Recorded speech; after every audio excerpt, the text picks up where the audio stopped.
Hi, I'm back. I am so excited to be back with y'all. I'm Rebecca Kastl. I'm the accidental mystic. I had a big spiritual experience in my 20s while I was healing from trauma. And this is brought me my heart into alignment with love, healed me so much, and helped me hear these beautiful angels and all these other things that I talk about on podcasts and on this channel. So every Thursday, I share just different things I've been thinking about. This week, I'm going to be sharing about building your support system, what a support system is, like supportive community, and how important it is on the healing and spiritual journey. Spiritual journey and healing journey to me are really the same thing. I started out healing and then I had like all this spiritual stuff happen, and now it's just the same thing to me. It might be to you too. Um, so before I get started on that topic, I wanted to talk about two little updates. So the first one was sorry about last Thursday. Not sorry, but like I kind of went on and on about these comments that are like the three negative comments I've gotten. And I didn't want y'all to I didn't want to play playing the victim. Really, so most of the comments are so kind. Like if I read all of them to you, you'd be like, wow, you should start a cult. It's like, she's so beautiful. She's a messenger of God. What a light angel. Just these really kind things. Someone said they should put my picture up in public spaces, very large, so everyone could sit and stare at how beautiful I am. Like, so, I mean, it was like most things are always like, oh my gosh, this is so nice, and that's why not taking things personally, like any of it. Like, of course, my ego, like it's really nice to hear nice things, but ideally, like I won't be that affected by any of it. And if I had started my public speaking and teaching before I'd really um, healed like my ego and that kind of stuff, I think I would maybe let it get to my head. I think it's very easy um, for that to happen for people. So I'm really glad that I'm in a place where I really, really, truly believe that I am not special. I just had a spiritual experience and I talk about it so we can all have it. So you can have your own connection. So we can all just connect together. That's like really important to me. So anyway, don't feel too sorry for me. And the second little mini update before the topic is a few people asked me about the Kim Kardashian thing. Did y'all hear about it? I don't know if you're outside of America, I don't really follow the Kardashians at all. But I did have a few people ask me about, I think Kim Kardashian was taking the bar exam and she regularly talks to four different psychics, and all four psychics, told her she would pass. And then she took the bar exam and she failed. And I had a few people that just said, like, what do you think? Or they just brought it up because they know I'm kind of involved in this world of doing sessions for people. And I have a few thoughts. So, you know, if I'm sitting with someone who's like really powerful and moneyed and famous, I think I always work on bias and not having bias, because I have to be a clear channel or what one of my friends called the hollow bone. Like I have to be completely like as hollowed out as I can to let the light in and like bring these messages through. Um, but if you're feeling like someone else's like wishes, it's really easy to just feel those stronger than the guidance that you're getting. So that's one thought. Like, for example, I sometimes get things that come through that are hard that I'd rather not tell people. Most recently, I had a client who I love and adore who was going through a really hard divorce and through the courts.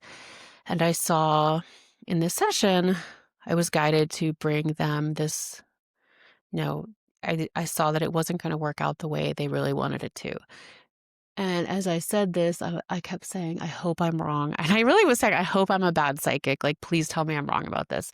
I wasn't wrong. The guidance, the angels and guides were not wrong. It said, it was, yeah, the outcome didn't go the way they wanted it to. And that was really hard news to bring through. But I guess I only go with what I hear and what I've meant to bring someone. And I think in a way it was supposed to come to that client on purpose to help them be more prepared. Um, but it's hard. Like that kind of like bringing hard news to people is tough. And I have to like really be that clear channel, that clear presence that just brings through what they're supposed to hear and experience and heal. Um, So I don't know if those psychics were like being swayed by what Kim really wanted to have happen. Also, another person brought up, like, what if she is going to pass and they were just telling her eventually you will pass. But I don't know if that's true either. I also believe in multiple timelines, and um, I think you just never know. But for me, or maybe she was meant to hear you're going to pass, so she would go in confidently, and then, I don't know. It's fascinating. I don't know, but I just work on staying so clear and like honing my visualization and all these different skills so that I can sit and like bring through stuff. I'm not 100% accurate. I work on it. I'm very, very type A, straight A student. I'm not that type A, but I'm definitely a straight A student. And I like definitely want to bring all the great things to people, but sometimes you don't even know. Like one time, actually, this happened recently too with someone I saw. I hope you don't mind if I share this. Like, that they had mentored someone in the past that really meant a lot to them. And I was like, I see this person reaching out to you and they're just telling you thank you. And the client said, "Oh no, like that, no, I don't really know. I don't think so." And I said, okay, like, who knows? I'm probably wrong.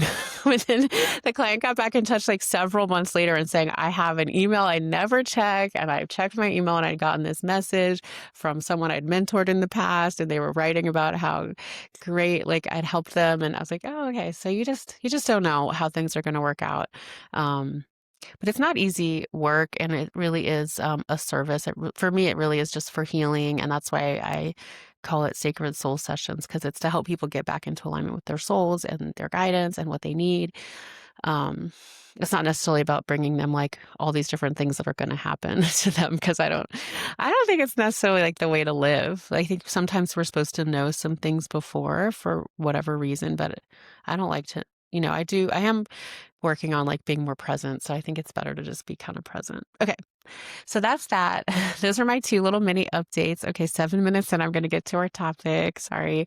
Um, the topic is building your support system. So this is something that I think is really important for all of us. These are people that care about you. They could be in your family or your friend group. And just people you can rely on, people you can call on when you're upset, people that you can really talk to and could really be your true authentic self with. Um, I had to work a lot on understanding support and friendships, because in my trauma at 13, like all my friends abandoned me and I was crying alone, and I just didn't know how to have friends after that. In fact, I like ended friendships if they got too close, because I just didn't trust people. Um, and then finally, when I was in therapy, uh, at the end of high school and through college, I had to learn. Remember my therapist being like, okay, now write down who's in your support system. I was like, I don't think anyone's in my support system. I don't think I have that. But I slowly started to kind of open up and think about like who could be there for me when I needed them. And I had some friends that really were and are.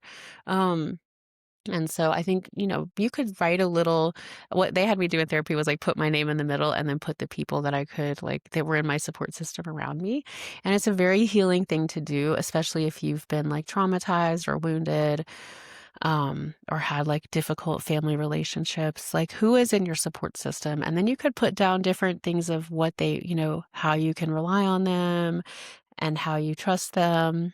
Um, and this is really just for who's supporting you. And I know you're all supporting them back, but just for this exercise, you could think about how these different people support you. So, and then tied to that in the healing journey, is the spiritual part of it. So I think a lot of us, from what I hear, are coming into spiritual gifts, coming into spiritual awareness, having spiritual awakenings, and feel like you can't tell anyone. At least that's the people who reach out to me a lot. And it's, you're not alone. There's a lot of y'all out there. I love to be your support for you. Um, and just like kind of sometimes you have to find each other on the internet. I mean, I do have the Seeker Circle. That's it's once a month on a Wednesday night, and we do support each other there. Betty has a spiritual sharing group. And I think you can just start to find like where you can find your people that are gonna believe in you, support you, like support your vision and support your spiritual journey. I mean, it really makes me so sad that people feel like they can't tell other people about these spiritual things. But I lived there so long for really a really long time, so it's okay to feel like you are alone. I kind of think, um, many of us feel alone for a reason. I don't know, like it's almost like you need that time by yourself to really grow what your experience is and what you believe and think or what how it's changed you, and then you can kind of find other people to work with. Of course, there's tons of people out now on like Instagram and the internet. Um, but just finding at least one or two people you can talk to about your spiritual stuff. You guys are not alone. There's so many of you that are dealing with this or having this.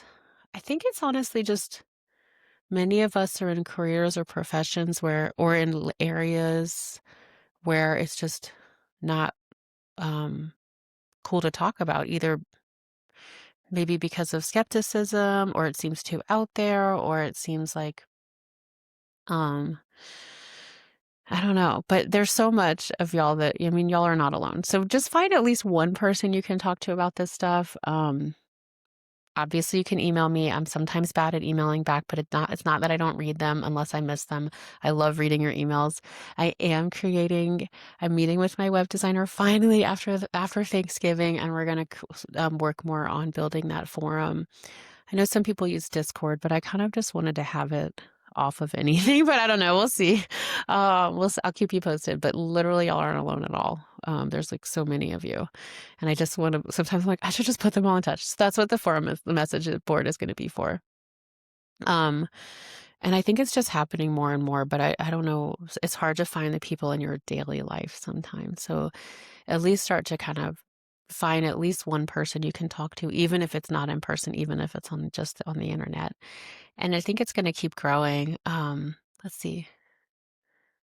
I think that's it for support system. I guess there's not that much to say about it. You just, as like you're healing, as you're coming into your spiritual awareness, so important to have people who see the real you, who you can be vulnerable with, who you can be authentic with, and who you can really trust. So I would at least, figure out who your top three are. Like, who are your top three support system people that you know are there for you? And then, you can have different layers and levels. My current therapist who I'm working with a therapist right now on not taking things personally. But she gave me a great tool this week about support and like the different circles. And she was like, you have your inner circle and then a little bit out and then further out and further out. And she's like, the people that are being mean in the comments are like level 97 way out. And I was like, oh, that's a good way to think about it. So anyway, you can have like your inner circle and then a little bit further out, who else would be around there? I know I have, and it's not just everyone who's into spirituality. I have people in my inner circle who are like accepting of what I do, but not necessarily that into it. I have others that are like super into it and doing exactly what I do, Betty, but also like my sister. She's supportive, but she's like a doctor. So I have other friends like throughout my life, thankfully, that have stuck with me, and I've stuck with them through whatever changes. So that's been really cool. And yeah, just find like keep some people close to you that see you and support you, especially if you're going through changes or hard things. Like when I'm going through, when I talked last week about, it was so helpful to have a friend with me when I saw that mean comment. Like that was a support system. So just find your support system. Think about the people that are there for you and that love and support you. And that if you're dealing with like new spiritual experiences or awarenesses, who could you bring into that? And if you don't have like one person in your real life, I'm always here. You can also come to my seeker circle. You can go to Betty's group. And there's just a lot of support out there. It's so much more common than you think. And I honestly think it's becoming so common that um, it's not so weird. I don't think. I don't know. I don't really know anymore. But I did see an interesting interview, and then I'll be done. I haven't watched the whole thing, but it was on Wisdom from North. I think I just saw it today, but it was this guy talking about how like spiritual abilities and experiences are being awakened like at a DNA level. So it's like everyone's, even if you're not around other people that are doing this, like DNA is like evolving to make us more spiritual. Interesting. I haven't watched the whole thing, but I'll link it just because I mentioned it and y'all can tell me what you think. So get your support system, find the friends and family who really support and see you. This is probably something I hope y'all have already done, but just a reminder, you deserve to be seen and loved for exactly who you are. You matter, you're important, and your experiences are not that weird, I promise. Okay, I'll see y'all next week. Oh, and I'll see you on Sunday with my angel message. Love y'all so much. Bye.